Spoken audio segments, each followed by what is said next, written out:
I'm ready. Shall we start? Yes, sure, you're welcome. The Right. screen is yours. Thank you very much. Right. Good afternoon, everyone. It's a lovely day here in Jelgava. Raining. It's probably raining where you are as well. So let's get started. The title of my session today is Keeping Our Promise and Writing. Hope you're going to indulge me a minute. I'm going to look at the big picture and then focus on writing a bit later, because I think it's important to think about exactly why we're doing what we're doing from time to time, and not just leap straight in and talk about writing, but where does writing fit into the overall scheme of things? So I'm going to talk a bit about this. Let's have a look at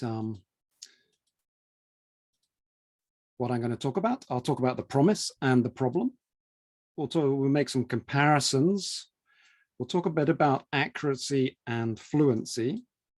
I'll mention memory, the importance of memory. Someone's going to talk about memory tomorrow, which is good. Look at some of the issues involved with writing, some of the bad things which are happening in the world concerning writing today. Then the interesting stuff, the really interesting stuff is some writing activities, how to approach some writing activities. And then I'll make some conclusions and I'll pitch a couple of books at the end very briefly. So, writing, keeping our promise. What is the promise and what is the problem? So the promise, what we promise as teachers in the classroom or online even, is we promise to teach you, the students, English to a good enough standard in fewer hours than first language learners take to learn English. That's our promise. That's what we aim to do, and that's what we implicitly promise our students that we will be able to do. The problem is, how do we do this better than we're doing? Because there's always room for improvement. And why is this a problem is a good question. Is it a problem? Are we not doing it well enough? Well, we're doing it well enough for some of our students, but not all of our students. So there's always room for improvement. Let's have a look at some comparisons to sort of explore this issue and see where I'm coming from. So if we look at the difference between naturalistic L1 spoken language learning and classroom-based L2 learning, they're on a sort of a continuum. And L1 learners, really, they spend 18 years learning the language. People like Chomsky in the 60s said, oh, they've mastered the language by the age of 3 or by the age of 5, but that was rubbish then and it's still rubbish now. There are complex modal forms which teenagers still struggle to master. So looking at mastery in any meaningful sense of the word mastery, we're looking at about 18 years, which if you say 8 hours a day for 18 years is about 52,000 hours. So our L1 learners spend a huge amount of time learning the first language. And that involves a huge volume of data. But it's not unique data all the time. It's not a massive, it's not constantly new things. A lot of it is repetitive data. So they're meeting the same data again and again and again and again and again, which is a feature of learning the first language. And what they do with this data is they reach an implicit understanding through data analysis. They analyze the data with a meaning focus and figure out how to mean using this data. And they want to achieve a convention-based production of spoken language to fit in with the speech community which they're talking in. So that's when you get the differences in the speaking between people who use a double negative. I ain't got nothing, or I just one negative, I haven't got anything. So it's all, they're trying to fit in with the speech community through analyzing the data, this huge amount of data. And it's interactive because they're interacting with other speakers and they're trying to mean things. They're trying to make their meaning clear and follow the meaning conventions of the community. So it's very meaning driven. And it's repetitive spoken production. throughout this 52,000 hours, they spend a lot of the time saying what they've already said before. They're saying the same things again and again and again. And this leads to high fluency because they've said it before. And they're very accurate. So this is the outcome of 52,000 hours of practice, is they're highly fluent and very accurate. And we add into this the studying of the written language, which is through formal schooling. And it's a learned system as opposed to this implicitly understood system of the spoken language. But it acts as reinforcement to the spoken language. So it all works together. And this is L1 learning, which is what most people do if they have a written system for their first language. If we compare this with L2 learners, it's 660 hours roughly to B2, or it's 1,000 hours to C1, perhaps to C2. So comparing the number of hours, it's a huge reduction in the number of hours. And this is part of our promise. We're promised to, in this relatively small amount of hours, to get you to a good enough standard. And that's a huge promise, because against 52,000 hours, we're saying, 660 hours, that's enough. It's a learned system. It's not an implicitly understood system. We study the language is presented to us. So it's learned in a different way. And we deal with spoken and written systems together. So we've got a big job, really. And we present lots of rules, which are not really presented in the first language, not explicitly presented. And we use rules in our classroom-based teaching as a sort of a shortcut to help us reach our goal of teaching you the language in 660 hours. It's part of our methodology is to focus on rules, because we think that rules will help you achieve this in the time we have available. And we present limited data. We don't present as much data as first language learners have access to. But is it better data? Well, that's a key question, because if we're presenting limited data, it better be good data. And we need to think about the data we're using, the coursebook materials we're using, and saying, is this the best we can actually do? Because we've got less of it than in a naturalistic setting. And there's relatively, because there's less time, there's limited practice compared to the first language learners. And the outcome is generally, on average, lower fluency and accuracy. We have some very high performing learners who also learn out of school, watch films and things like that, go on holiday to countries where they speak this as a first language, and they'll have higher fluency and accuracy. But on average, our learners have generally lower fluency and accuracy than native speakers, using that horrible term, which I don't really like.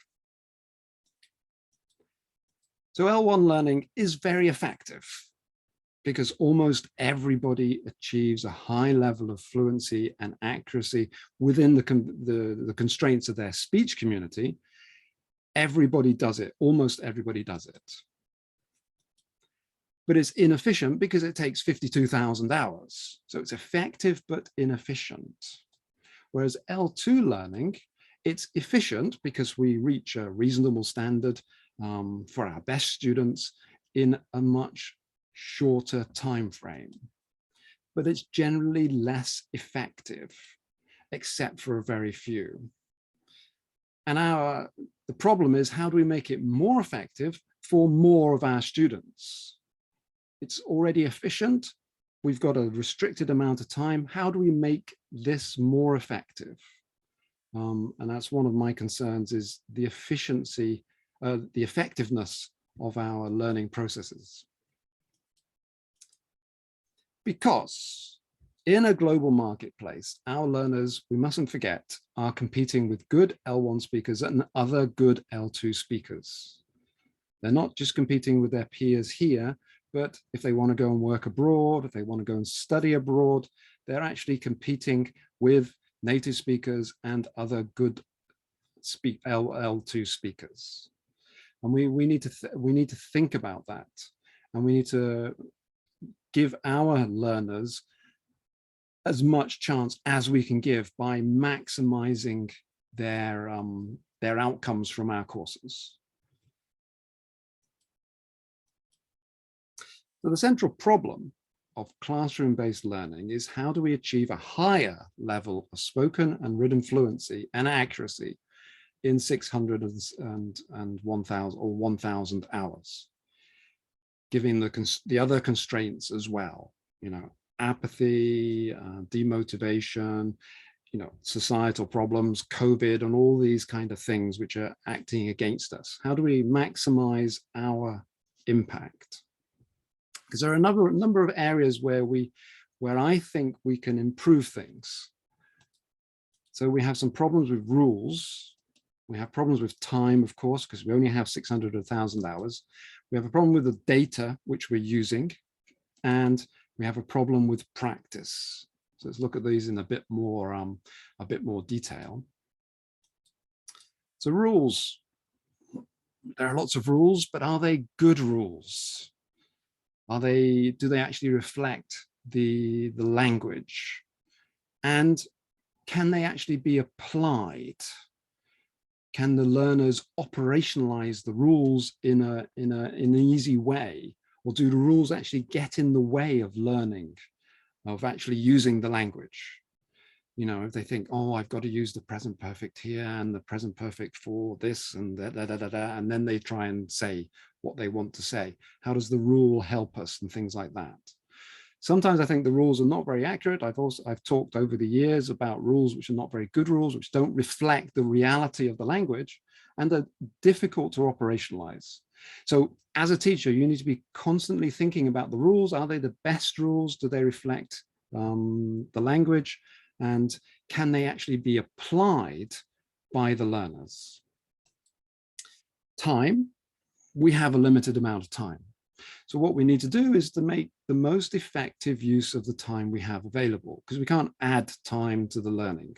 We can push time outside the classroom by asking them to do homework, but there are studies that say that homework is not very effective. And there's a question of how much we can push outside the classroom. So you have the flipped classroom, and the learners are supposed to do lots of work outside the classroom, but how effective actually is that? It sounds good in theory, but in reality, how effective is it? The time which we control is the time in the classroom. So we need to control that and make sure we're making the most effective use of that time. And I talked last time, I talked to you about the cost benefits analysis of something. Is this the best thing we can actually be doing at this time in the classroom? Data, we need better data and better use of the data. So we need better materials. The materials generally in the course books, the publishers and things like that, is generally better than it used to be, but there's always room for improvement. So we need to be critically thinking about the data, and do we have the best data? Do we have the best materials? And are we making the best use of this data? Are we exploiting it to the full, which is another one of my themes of actually exploiting text to the full, not ignoring things in the text, but using the whole text. And practice. The big difference between first language learners and second language learners is the amount of practice which they have and which they have had. And practice makes perfect. There's a reason for that saying. Folk sayings and proverbs and things like that, there's always a reason for them. They're not just, they're based in reality. Practice makes perfect. And we need to build in more time for practice into the classrooms. And let's have a look at this slightly more detail about these two elements, time and practice. So Phil mentioned PPP. So we have practice, and we have presentation, then we have control practice, and we have freer practice or production. So let's just take this model as an example. If you use this model, I'm not recommending this model, I'm just taking it as an example. If we think about these 3 stages, and Phil mentioned ESA, what's his name? I've forgotten his name. It's a model. There was a comment someone else said is, why do teaching models always have 3 stages? And if you look at all teaching models, they always have 3 stages. But that's a good question. Why is 3 stages enough? Okay, but let's look at the reality of how PPP is often applied. Often we spend a lot of time presenting the language, and that leads to a little bit less time of control practice and maybe some production or freer practice. And that's usually the least amount of time in the lesson. Or we might have a lot of time spent on practice, a lot of presentation, a lot of time spent on control practice, but still a little bit of time on the freer practice. And if we run out of time, the freer practice or the production, that gets dropped because we've run out of time. What we need to do is we need to minimize the amount of time which we actually spend presenting the language. If a teacher is presenting the language, we need to minimize that in order to give us more time for control practice and even more time for freer practice, because that's where the real learning happens. When they're processing it and they're working with it and they're sorting it out in their brain, that's where the payoff is. And that's the idea behind PPP. The payoff is in the production, and that's where they bring it all together. We need to look beyond that because we need more production later, and then more production even later. We need to come back to the same things and practice it again and again and again. So it's not enough to go through it once. Thank you very much. We've done that. We can forget about it. And this is where our materials really let us down, is they don't have the repetition, the revision, the practice again is not really incorporated enough into the materials, because that's an extraordinarily difficult way to write a course book. And the teacher is you, we, we're left having to supply this, having to build in the revision tasks. And I think this is where we can make the most difference, is by building in the revision tasks, because practice makes perfect. But we need to control the time and say, okay, how do I do my presentation as efficiently as possible to give my learners more time to practice the language? How do I communicate the meaning, the concept, the rule or whatever? How do I do it as efficiently as possible and effectively as possible? And then we spend the time which we've freed up on practice. And that's an essential way of looking at how we can make our use of time more effective and how we can build in practice. Let's talk a bit about accuracy and fluency. It's accuracy and fluency, because accuracy and fluency are often seen as opposites almost. You know, this task we're worrying about accuracy, and this task we're worrying about fluency, and we're not worrying about accuracy. Now, our learners are not sitting there in a task and saying, okay, this task I'm just going to worry about accuracy. I'm not going to worry about fluency. Or in this task, I've got to be fluent. I'm not going to worry about accuracy. Our learners are a bit more sensible than that, and they are thinking about both. Well, generally, not all of them. Okay, because we don't want accurate learners who are not fluent, and we don't want fluent learners who are not accurate. If we have accurate but not fluent learners, people get impatient and bored and wander off and don't want to engage with our students. If we get fluent learners who are not accurate, we get problems of understanding, misunderstandings, and we don't want to talk to them because they're not making sense. What the hell is he talking about? I don't understand. I don't want to talk to him. So either or is not good enough. We need to conceptualize accuracy and fluency together as one idea, and that is our target. So I suggest this sort of definition of accuracy and fluency. So this is spoken fluency. We'll move on to written fluency in a minute. So spoken fluency is the efficient and effective, that means accurate, recall of words, and that includes set phrases, common collocations, and grammar from the memory. So fluency starts in the memory. And if you remember things easily, that's the start of fluency. And once you've remembered things, then you produce the sounds, words, meaning packages with the correct stress and intonation, chunking and pausing. So the production is merely the visible element of fluency, but fluency starts in the memory. If you can't remember things, you can't produce them. Or if you half remember them or you mangle them up, this will affect your fluency. So we need to conceptualize fluency and accuracy together as something which starts in the memory and goes out into the production and the sounds which we hear.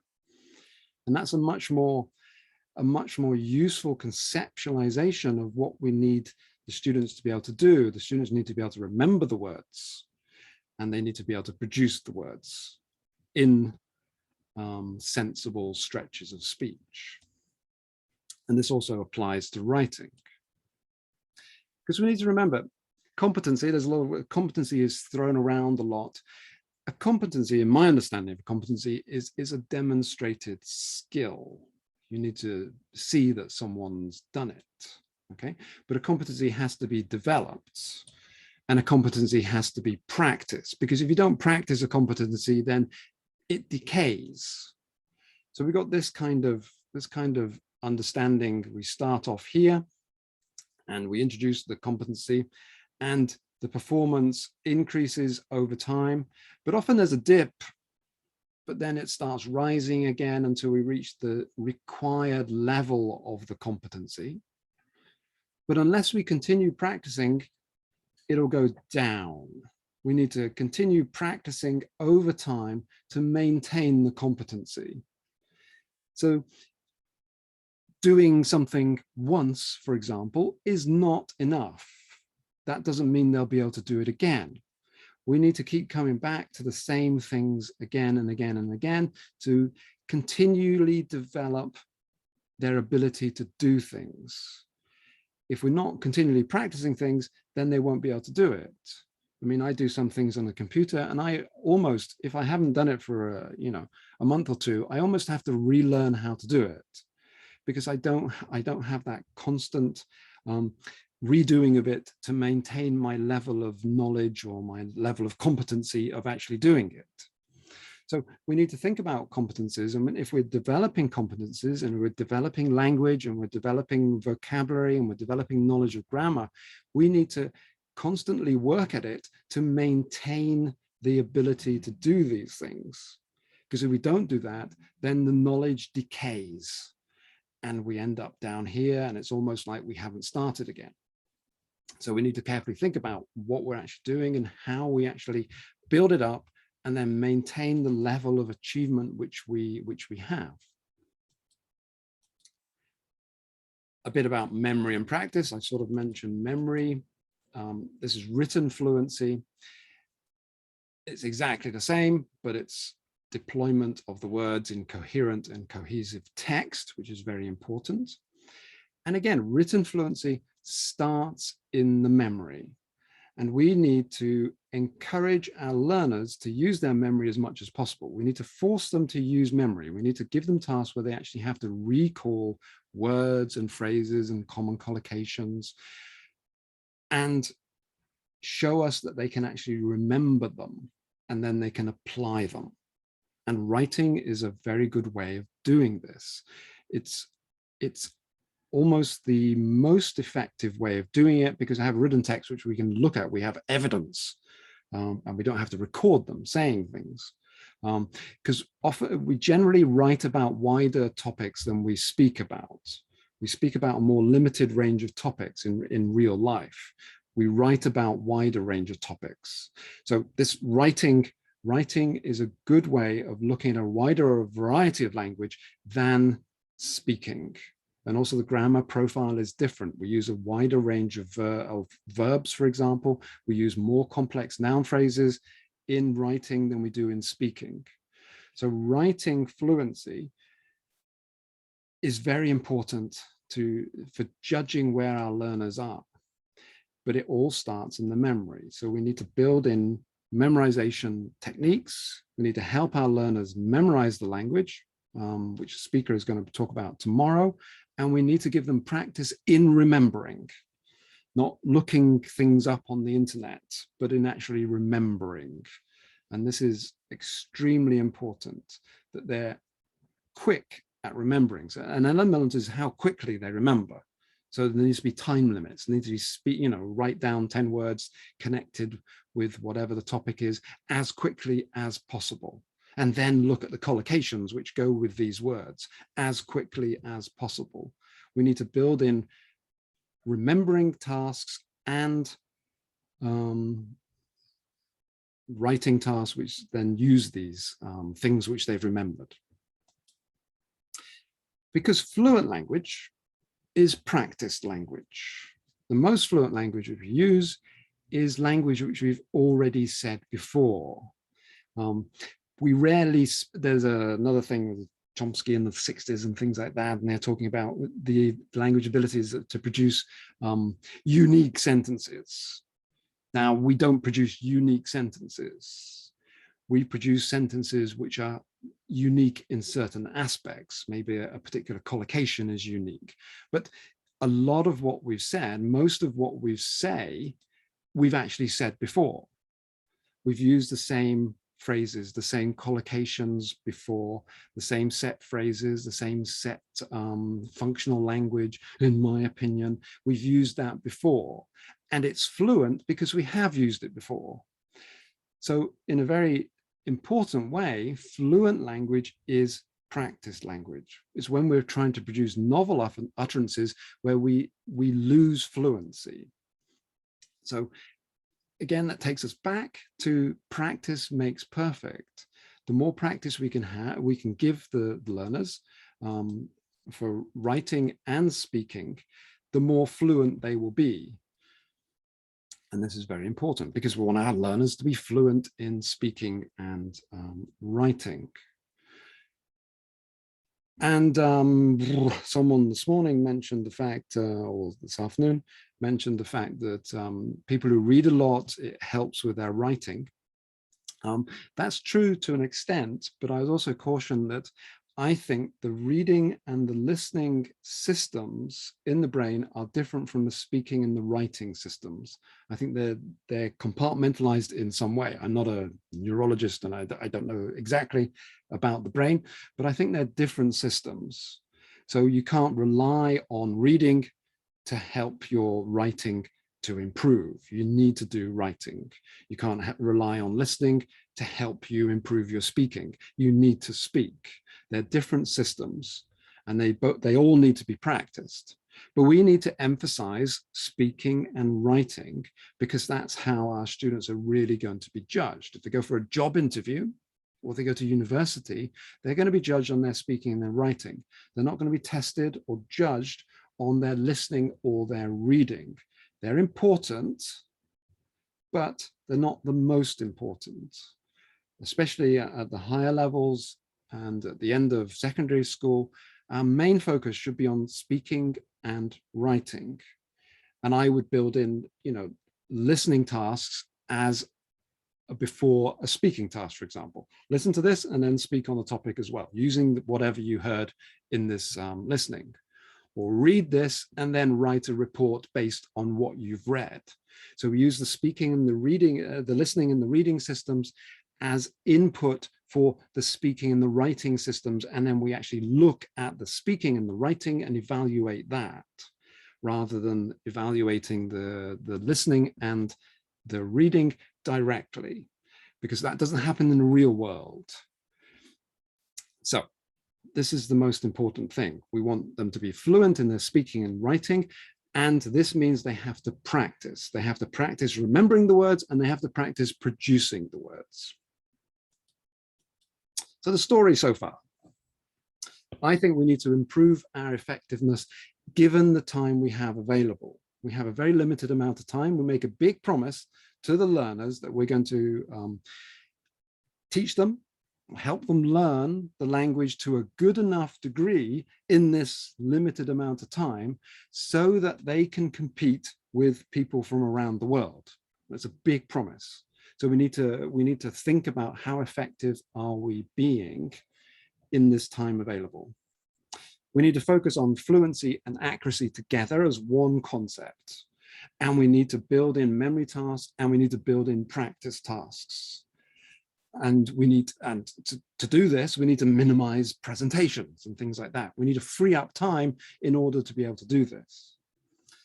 Because we need to develop and maintain their competencies through repetition, and that takes time.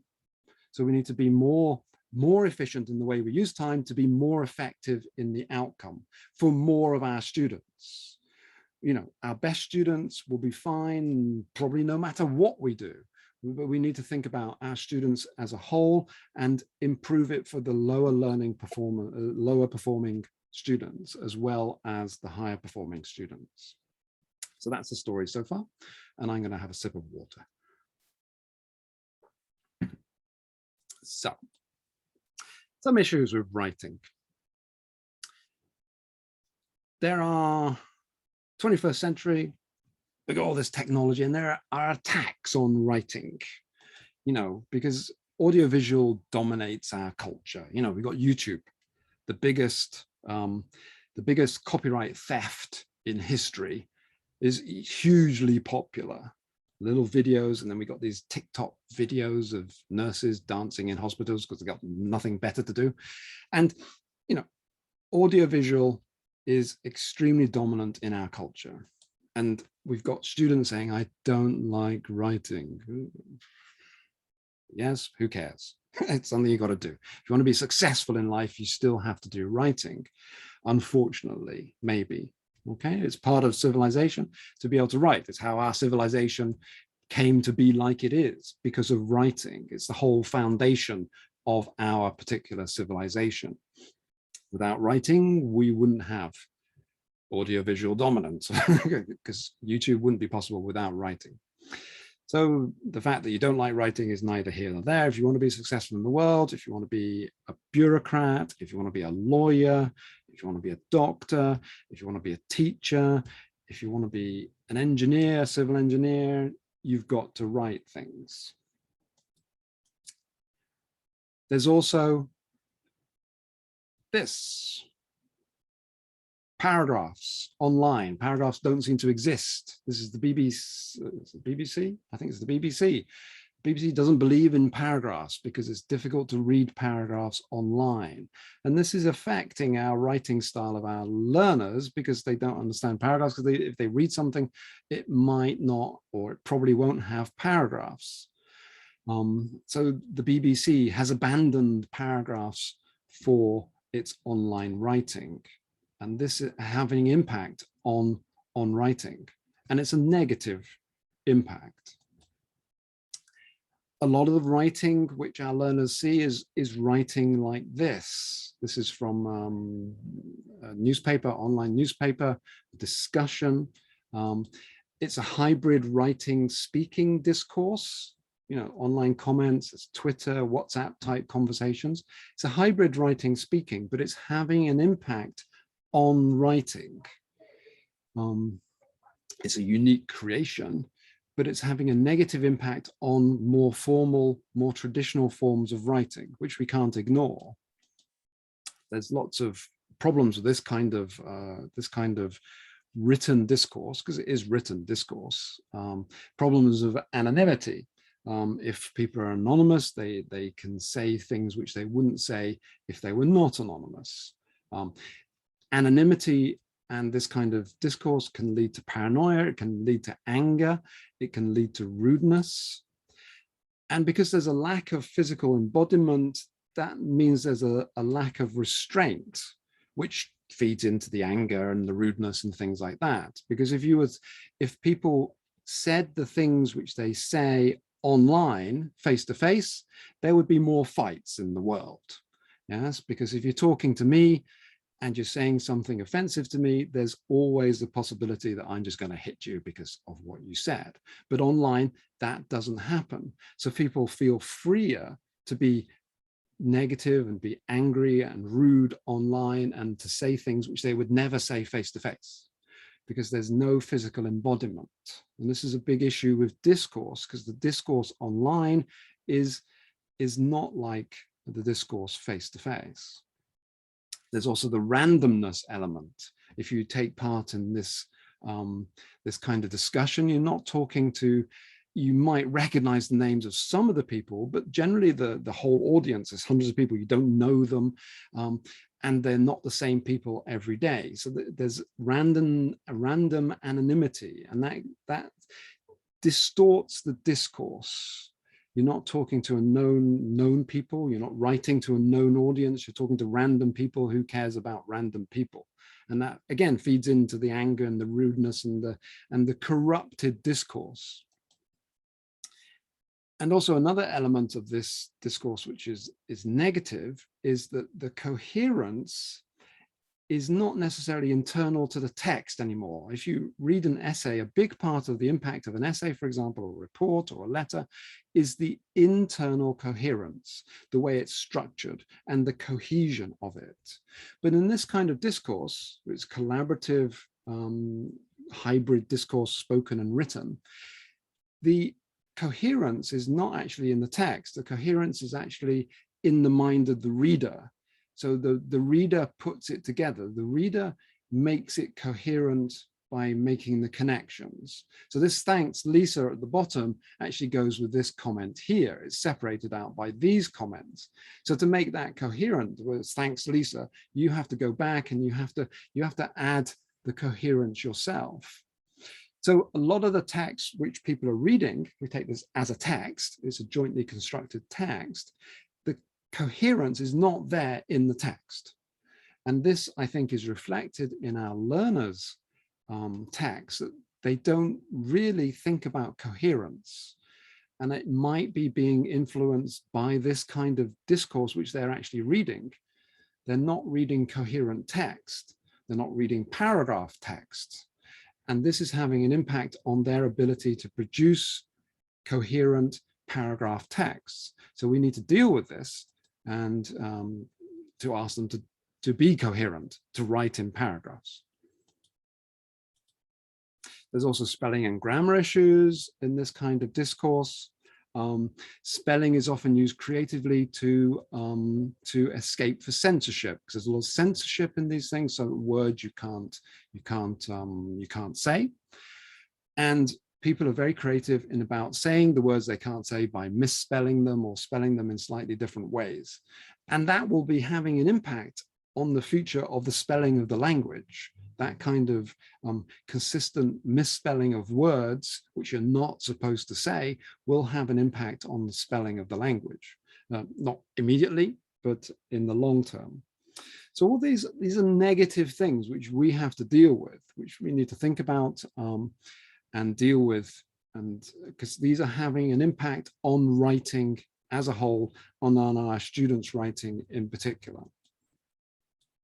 We've also got problems of this. This is a full stop or a period if you're American. Now, why is this a problem? Well, apparently full stops intimidate young people because it's perceived as being angry.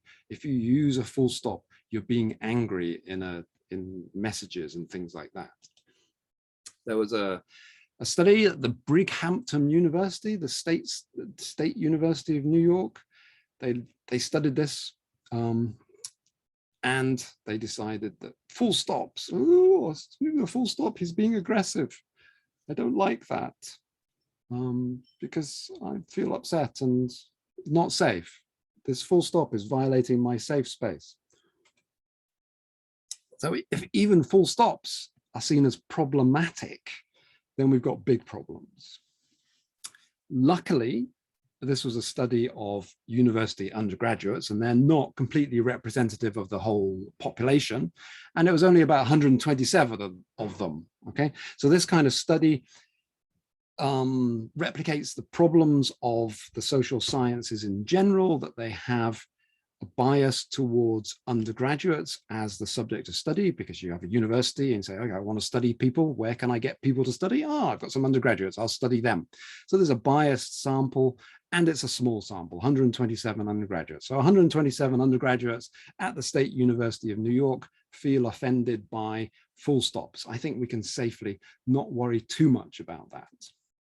Though apparently in recent follow-up work, the exclamation mark is actually more sincere. So if you use an exclamation mark, that's taken as a symbol, as a sign that you're being really sincere. Okay, so I'm not sure about that. It's probably same undergraduates or a similar group of undergraduates. But these kind of things are interesting, fun, but there do seem to be problems with writing. And we've also got this problem. And because I'm of a certain age, I don't like text, WhatsApp discussions full of these. Often when one is not enough, you have to have three crying with laughter, symbols and things like that. I think this is extremely retrograde. And what is the difference between this and Egyptian hieroglyphics? Well, I think there is a difference. These are emotion-centered, which says something about our current civilization, maybe. Whereas hieroglyphics are actually meaning-centered. They actually represented meanings rather than emotions. So hieroglyphics are more useful than these emoticons. Yeah, and I get, I see discussions full of these kind of things, and it's sort of, we're going towards a pre-literate visual age. Are we losing literacy? Are we becoming illiterate? Is this a direction which we want to go into? And I suggest that it's not a direction we want to go into, and we as teachers should be thinking about how we deal with this. I don't like it if a student puts a smiley face at the end of the letter. It's not appropriate. They shouldn't be doing that. They shouldn't be feeling that that's the appropriate thing to do. So we need to put a stop to that and say, sorry, but can you rub that out, or can you do it again and not include that, because it's not appropriate. So writing. How does writing help us keep our learning promise?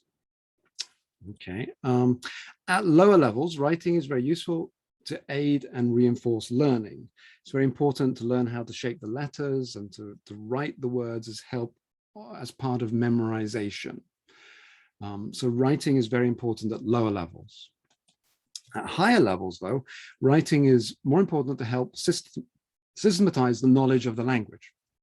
By working through writing tasks and putting things together and committing to words to paper, it's an act of commitment.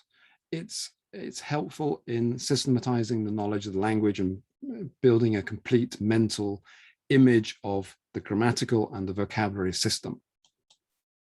And we need practice in using it. And it's the easiest task to do. Write a paragraph about your weekend is the easiest task to do. There's no text to find, no questions to write or anything like that. It's very easy to create practice activities with writing. The easiest exam task is just say, write an essay about why shopping is good for the soul. There you go. That's the writing task. Easy. Yeah.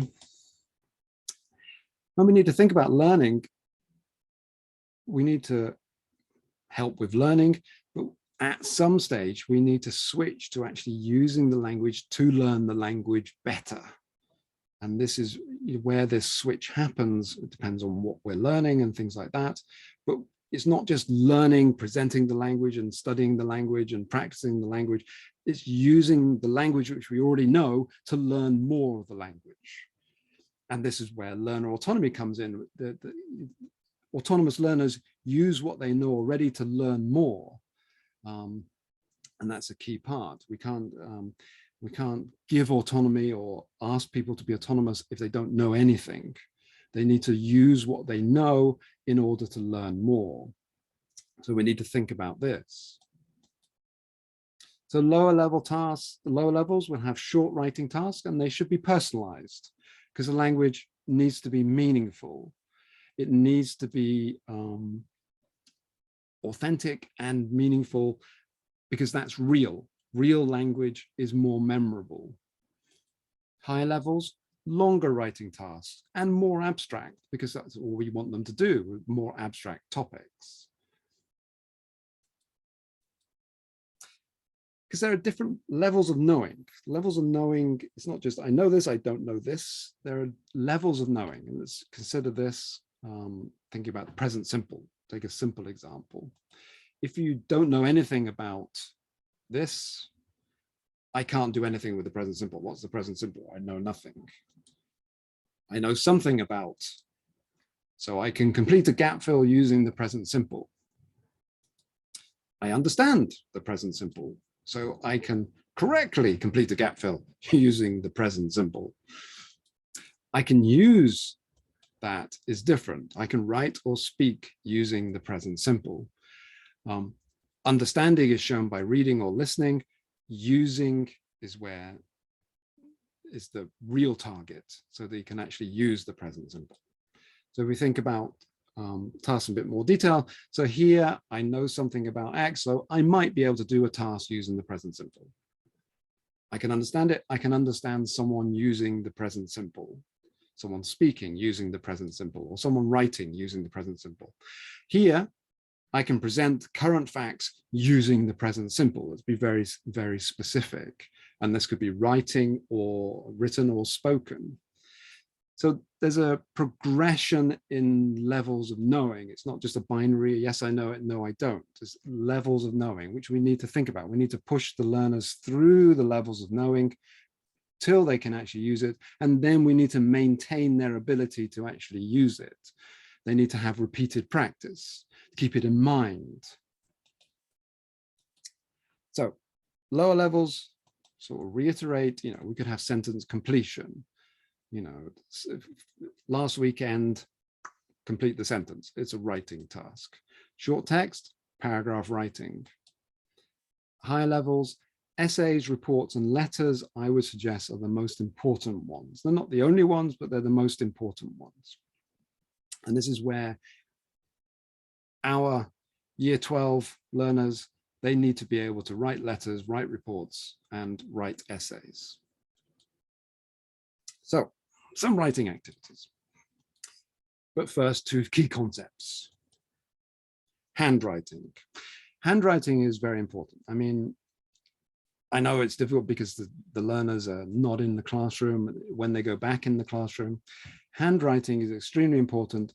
Learning the letters, because we're brains with bodies, and writing the letters by hand helps us learn the shapes of the letters and the shapes of the word and visualize it. It's all connected.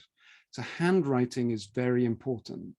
So if you've got kids typing things out on tablets or computers or tapping things out on their phones, it's not as effective as handwriting.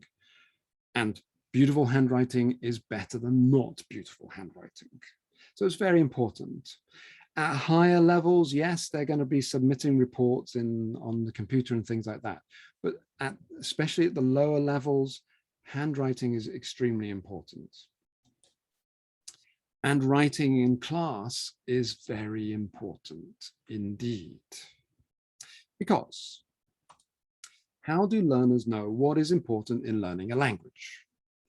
One of the ways learners know what is important, or what we think is important, is by what we spend time on in the class. If we spend time on it in class, it's important. So we need to show we value writing by spending time on it in class. Because if we spend all our time doing grammar exercises in class or gap fills or whatever, that's what the learners will perceive as being important in learning a language. Say, oh, okay, I need to learn I do a gap fill. That's important because that's what we spend time in the class. So to show that we think writing is important, we need to resist the temptation to give writing as homework. We need to free up valuable, precious time in the class to spend on writing. And that's the key way we show that writing is important. So we need to free up time and say, we're going to do some writing because it's important, and we need to do it in class because it's important to do it in class. Partly because you don't get an opportunity to cheat or get your big brother or your big sister to do it for you. That's also an element to it, but it's not the most important element. We need to show it's important by spending time on it. So some writing activities. We need to move from sentences to paragraph as quickly as possible. So for example, we've got a learner who could say, my name is X, I live in Y, I am Z years old, I like A, B, and C. If they can do that, they can do this. So my name is Yanis and I live in Riga. I'm 12 years old and I like karate, cycling, and reading. I do karate every day. On Tuesday, I go cycling. I read books most weekends. Not the most realistic examples, but I was under time pressure. This is important because this is a coherent paragraph. It starts with, my name is Yanis, that's the most important thing. And the second most important thing is where you live. Then the age, and we've got the connectors and. So we're linking the age and what they like, karate, cycling, and reading. And then we have more information, and it's organized in the same order as it's here. So I'm going to talk, I've mentioned karate first, so I'm going to mention karate next.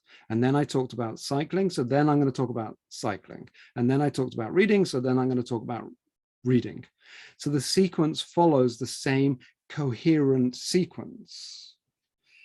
So we need them to produce paragraphs and learn about connectives, and to learn about the organization of paragraphs in logical ways and following a logical sequence.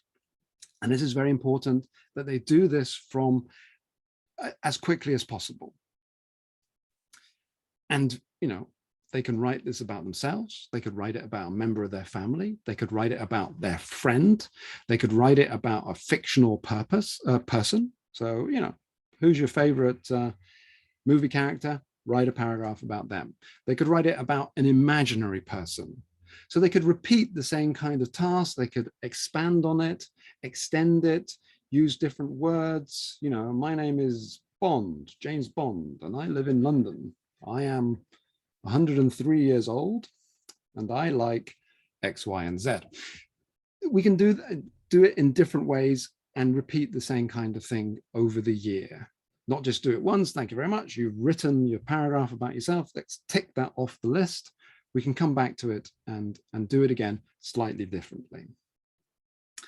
But it's very important that we're introducing the idea of the logical structure of the discourse, because that's a big prize. As Tanya said this morning in her shocking presentation about writing at the end of her presentation, it was shocking what some of the learners, the candidates in the exam, could not do.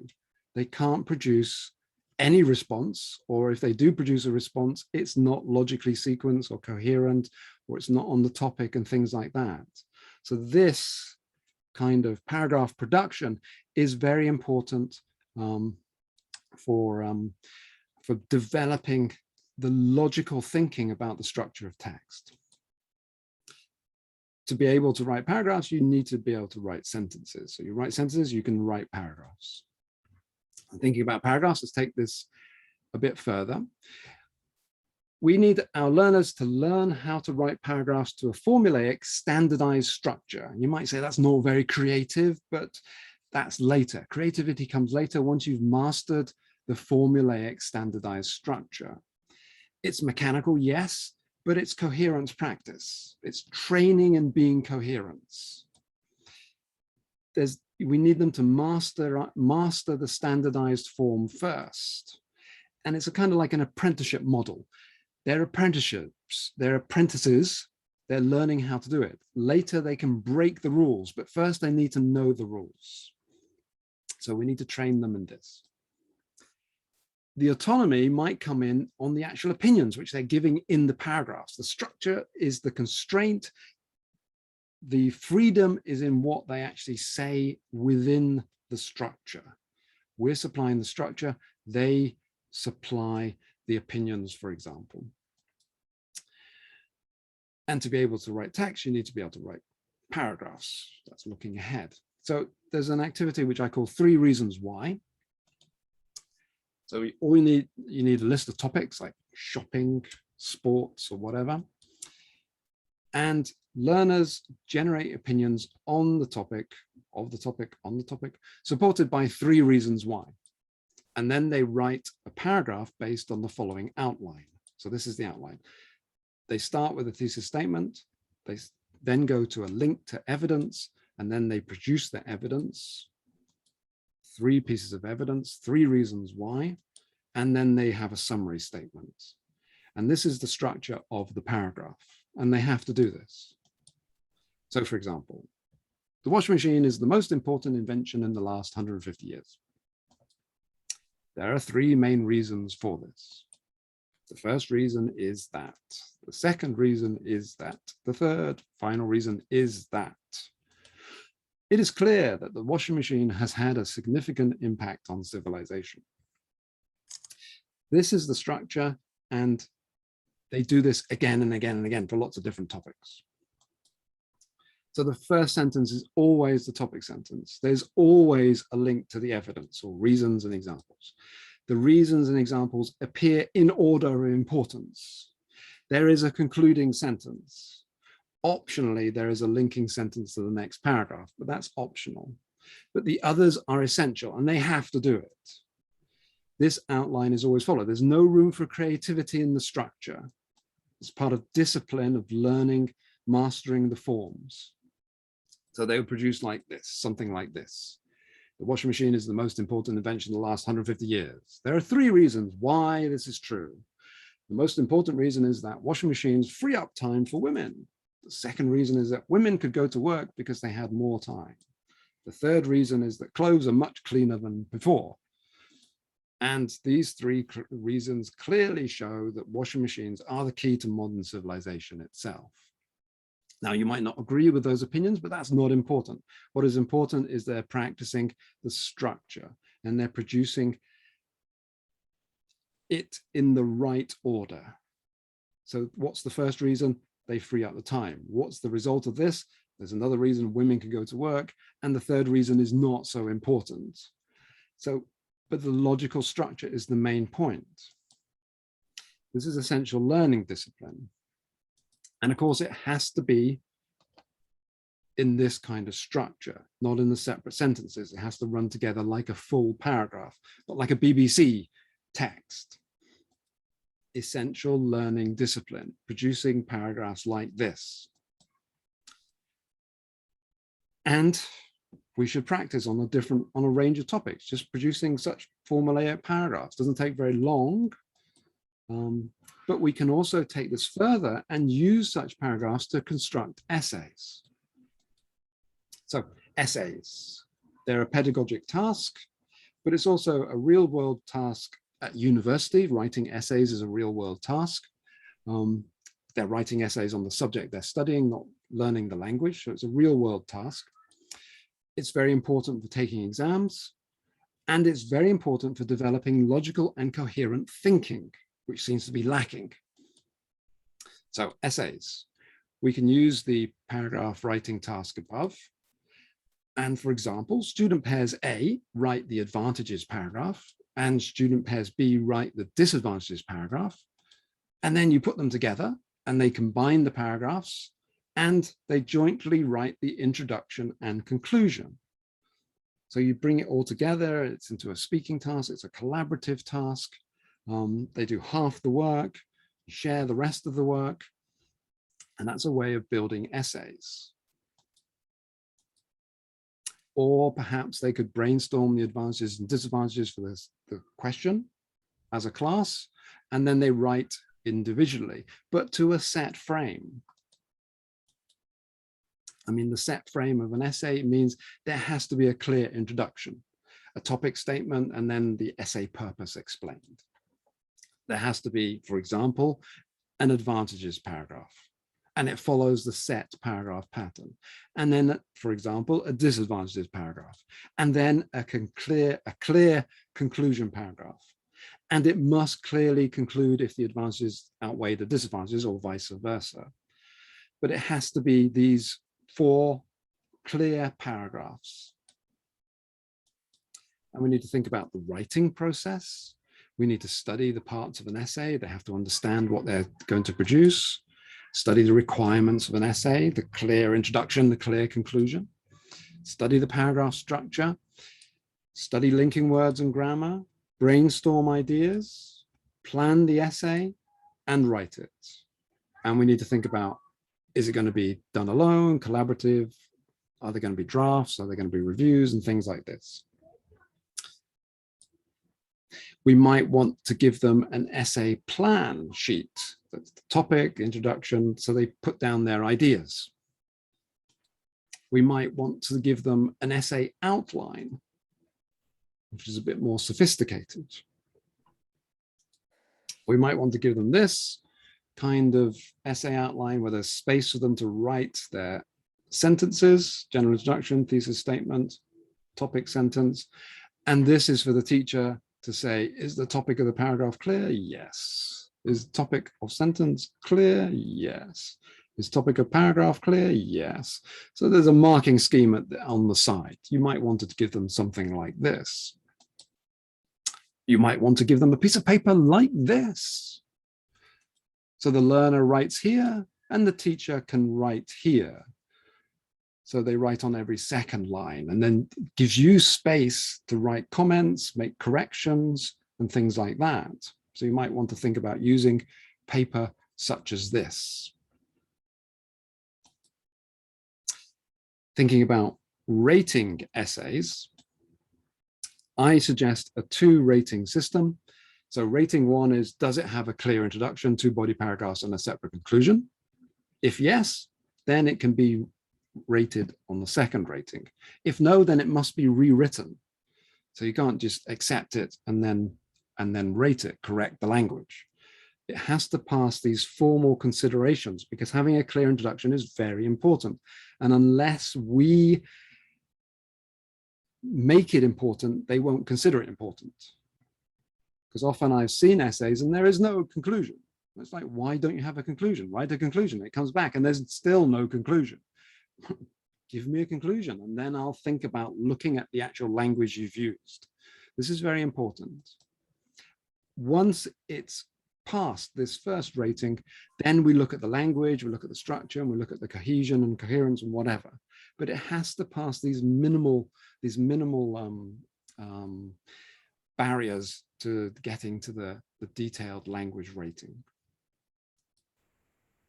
Letters and emails, I'll say a couple of things about letters and emails. They will be successful. Letters and emails are largely formulaic, so there's a lot of learning of set phrases. The format and the layout are important. Formality is important, or informality. Formulaic language is important. And you need to focus on a consideration of the reader. What impact do you want the reader, do you want to have on the reader? The product-focused process approach, it's not the product approach, it's not the process approach, it's the product-focused process approach, which is difficult to say, involves studying examples of the end product, consider what impact change on in the reader do you want, and then engage in the writing process. So brainstorming ideas, perhaps with peers, evaluating and developing ideas, perhaps with peers, plan the letter, perhaps with peers, draft the letter, peer review of the letter, correct, polish, revise the letter, final check of the letter, perhaps by a peer, and then hand in the letter. And then in feedback, the teacher has to consider the impact on the reader. That's very important. Is there going to be a positive impact on the reader? Reports. Reports are another area which I think are underused. And I don't mean the sort of pseudo reports which they have in some of the exams, like Cambridge exams, they have pseudo reports. I'm talking about more serious reports, more real world reports. And I'll run through an example of this. It's a real world task, writing reports, real world task for a lot of people. The key thing is it shows whether the learners can deal with and present data. There's a huge amount of data in the world. Can they actually deal with it? And if they go to university, they'll have to deal with data in almost every subject. The conventional format is important. Formal language is important. So let's have a look at the process. Trying to keep an eye on the time to finish on time. We need to study the parts of the report. We need to study the requirements of reports. We need to study paragraph structure, study linking words and grammar, of course. Provide the data, and I suggest it's best the teacher provides the data. And we need to specify the structure for the learners. We say it has to look like this so that it's clear what it looks like. And that will be part of our assessment. And then they have to write it. And is it going to be alone, collaborative, drafts? What happens, drafts and reviews and things like that. The data for reports, which I mentioned earlier, is basically you provide the data. I think that's the simplest way to do it. So for example, let's have a brief look at a task. So the task is write a report about the 2 charts on the data page below, highlight the most important data and changes in the charts, write 250 words. So these are the charts. These are about number of enterprises by type of activity in Jelgava 2014 and 2018. There's a huge amount of data here, and the learners have to engage with the data and analyze the data. And this is an analysis of the data, as you can see in this photograph.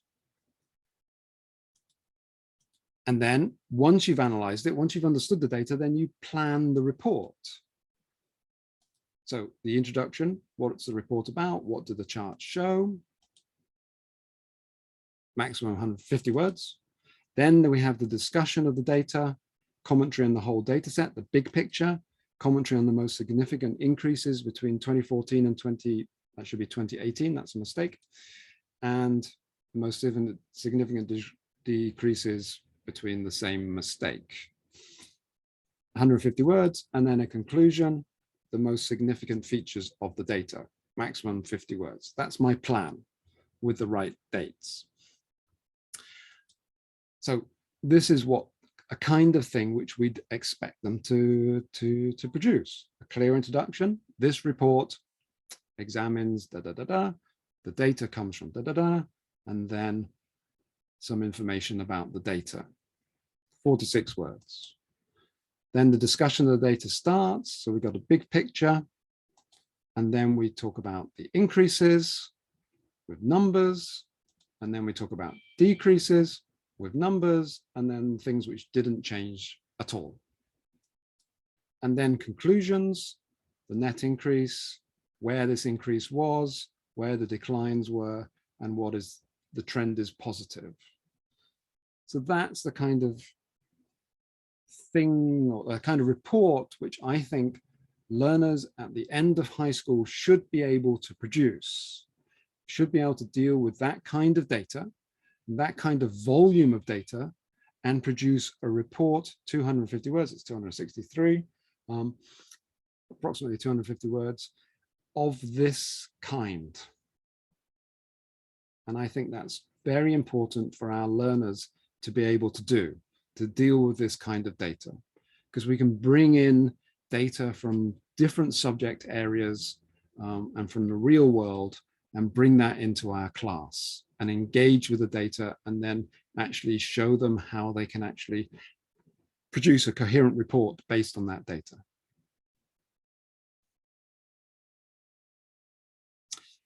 Another writing task, which I think is very important, is biographies. It's a pedagogic task rather than a real world task. A report is a real world task. Biography is a pedagogic task, but it's a very useful task because it brings in a range of grammar and vocabulary. If we're talking about someone who's dead, we've got lots of past forms and past perfect and stuff like that. If we're talking about someone who's alive, we've got past forms, but maybe also the present perfect and present forms as well. We've also got the language associated with their lives, with their birth, their marriages, their productions, or whatever kind of, depending on what kind of person they are. we can give them a formulaic structure to constrain them. But a key thing is that the learners research for other learners to write. I'll explain this in a bit more detail. But with biographies, we can bring in artists, musicians, writers, politicians, scientists, athletes, soldiers. We can bring in the lives of all these different kinds of people. There might be people important in Latvian history or the region's history or world history, but we can bring in their lives and all the vocabulary associated with their lives into the classroom by asking our learners to write biographies. So writing biographies is an extremely productive task. The autonomy comes in the choice of subject. So the learner says, I want to write a biography of Bob Marley, the reggae singer. Fine, great, super. That's where the autonomy comes in, but you need to write it to this formulaic structure. So biographies are a very useful thing to do pedagogically because it practices a lot of language. So we need to study the substructure of the biography, study linking words and grammar. Either you provide the data or the learner's research, specify the structure, and then write. And again, the same questions. Is it alone, collaborative, drafts, and reviews, and things like that? Now, the learner data for biographies, let me explain how that works. The key principle is the learners find the data for each other. So lesson one, the subjects of the biography, the names are decided. So you say, who do you want to write a biography? We're going to write a biography of musicians. Who do you want to write about? I want to write about Bob Marley. I want to write about Keith Moon. I want to write about whoever. Okay. And then these names are given to another learner who will do the research about these people. So the homework is the learners research the biodata for another learner. And then they come back, lesson two, but not necessarily the same lesson. The learners bring the biodata in note form to the class, which they've researched by going to Wikipedia and making notes. And then it's given to the learners who said they want to write about Bob Marley. And that learner writes the biography of Bob Marley in the lesson from the notes which have been given to him or her. So the learners get 2 marks. They get 1 mark for producing the biographical data, and then they get another mark for writing the biography of the data which they are provided with. If they don't come to the class with biodata, they get 0 for both marks because they're not taking part in the process. But the key thing is they bring in notes, they read, they use the language, they produce the notes, you know, Bob Marley, born, whenever Bob Marley was born, and just the facts in note form. And then someone actually produces a coherent text about from these notes in the classroom. Another thing you might want to think about is writing stories. It's a pedagogic task because not many people write stories in the real world, or a small number of people do. It's narration. The difference between biographies and stories about people is there's often an element of direct speech, so we can bring in direct speech into the story. But we also mustn't forget stories can also be good for personal stories, the power of the anecdote. And the anecdote here in English is not a joke, it's a story, a short story about something which happened. So it's a false friend for those of you who think an anecdote has to be funny. Okay, so stories, if you have time, are useful, but they're not as important as biographies, reports, and essays and letters and things like that. So it depends if you have time. You know, you could specify things like write a story in exactly 500 words.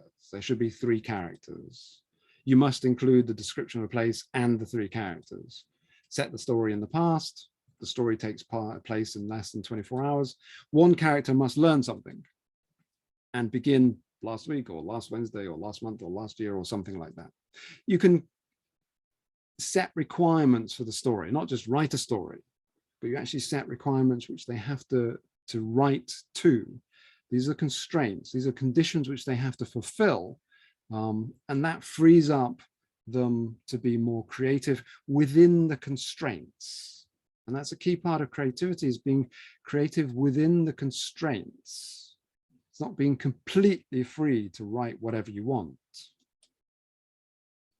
Okay, very briefly, some other issues. Feedback.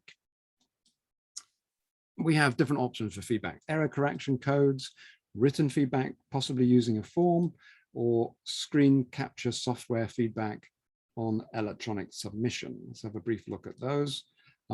These are increasing time and effort. So the easiest one is error correction codes. The most difficult one, the most time-consuming one, is the screen capture software. So correction codes, which you're familiar with, you can underline it and write the correction code there, or just write the correction code along the sentence and things like that. It's quite straightforward. It's very easy to do. You might want to use a form like this, which has an overall section. You have to think of something to say about the text overall. You've got to write about good points, and then you've got to write about points to consider, the problem areas. And of course, the learners will first look at the points to consider. They won't really worry about overall. They go, what's wrong with it? But the key thing about this is that you don't write on the script. You respect the script as something to respect, not write on it. And you actually write everything in here. And it's quite difficult to think of something good to say overall, and it's good points, use these good collocations. And with the problems, because you haven't written on the script, they have to reread the essay or the report and find out where the problems are by looking at your points to consider and then rereading to find where they are in the text, which is a useful thing to do. And then you get them to rewrite the text. But it takes more time. As I said earlier, these are increasing time. And then the one that takes the most time is if they send you the submission electronically, you then open it on your computer, and then you use screen capture software, for example, and you go through the script or the report or the essay, and you correct it while speaking. And the screen capture software captures what you're doing on the screen and captures your voice. And then at the end, you get a film, and you send the film of you talking your way through the text. So, oh, this is a very good collocation. Oh, here, we need the past tense form here. You haven't used the past tense form. We need the past tense form because of this. I go, oh, this part here, the noun, it's not very clear what this topic of this sentence is. We need to rewrite it like this to fit in whatever. This is very intensive, but it's very productive. And you won't be able to do it if you've got a large class, but maybe you're able to do it with a private student, someone who's paying you lots of money to teach you English, for you to teach them English. It might be worth considering. But as I say, it takes a lot of time to do this. As I mentioned earlier, I think a two-stage evaluation with a pass-fail evaluation as the first stage. Does it actually meet the requirements? Does it look like a report? Does it look like an essay? Does it have the paragraphs an essay should have? Does it look like a letter? Is the address in the right place? Is there a dear sir and a yours sincerely at the bottom? Does it have proper paragraphs? If it passes that, then you go on to the language evaluation. But I think this is very important. We need to build this in so that the learners take the requirements of the text type more seriously, so that they're not producing essays without conclusions, or essays with conclusions which are just connected to the final paragraph. They're not a separate paragraph. A conclusion needs to be a separate paragraph, and that's important. So I suggest this kind of two-stage evaluation. How much writing? Key question, very difficult question. And a simple answer: as much as possible. Because it's very important. The same, how much speaking? As much as possible. For example, 5 essays a year could be your target. Because remember, we're competence building and maintaining. and they need to practice again and again to do it. Just doing it once is not enough. Repeated practice is essential. And better we do a narrow range of tasks than a wider range of tasks which are not repeated. So if necessary, we just write 5 essays and say, thank you very much. Or we write 5 essays and 5 reports and say, thank you very much. We're not going to do letters, or whatever your calculation is. But you need to decide what you're going to do, and you need to do it more than once. And I think 5 is a good number to aim for. But it depends on how much time you've got. And I think you should think about portfolios. So the work they do in the classroom should be rewritten, polished, and certified samples. So if you ask them to rewrite something, you might ask them to rewrite it at home. You keep a copy of the original to make sure it's not completely different, and it's obviously been rewritten by someone else completely. And then you certify the examples with a signed teacher commentary about that work. Conclusions, because we're almost out of time. Writing and speaking practice is essential. We need to work from sentence to paragraph to text. We need to do extended writing, especially higher levels. Extended writing is very important. We need to write reports to deal with data. We need to write essays to deal with coherent arguments of different kinds. Biographies are very useful because they practice such a wide range of grammar and vocabulary. Stories, if you have time. In class, because that's where the action is, and where we show writing is important by doing it in class. And they can't cheat. And repeated writing, because that's how we build competences. Successful writing. The learners have to understand the task. They have to know who the reader is. They have to have something to say. And that's where the 3 reasons why paragraph writing task is very important. Because if you don't have time to write full essays, you can just focus on 3 reasons why paragraphs, and that will help when they have to write essays later. You know, you might only have time to write 2 full essays, but you'll have more time to write several 3 reasons why paragraphs on different topics as exam preparation. That would be, you know, the minimum you could do. So they would understand that they have to write an introduction. They understand they have to write a conclusion, but you're going to focus on doing lots of topics and doing the 3 reasons why argument paragraphs for those. They need to be able to recall from their memory and then use the appropriate grammar and vocabulary fluently. And again, remember, fluency begins in the memory. They need to be able to write coherently in sentences and paragraphs, despite what they see on the internet, despite what they see on the BBC website, and despite what they see in WhatsApp chats and comment discussions and things like that. We need to be requiring them to write coherent sentences and paragraphs and texts. Be able to package the information to meet the reader expectations, which I haven't really dealt with, but it's all about coherence.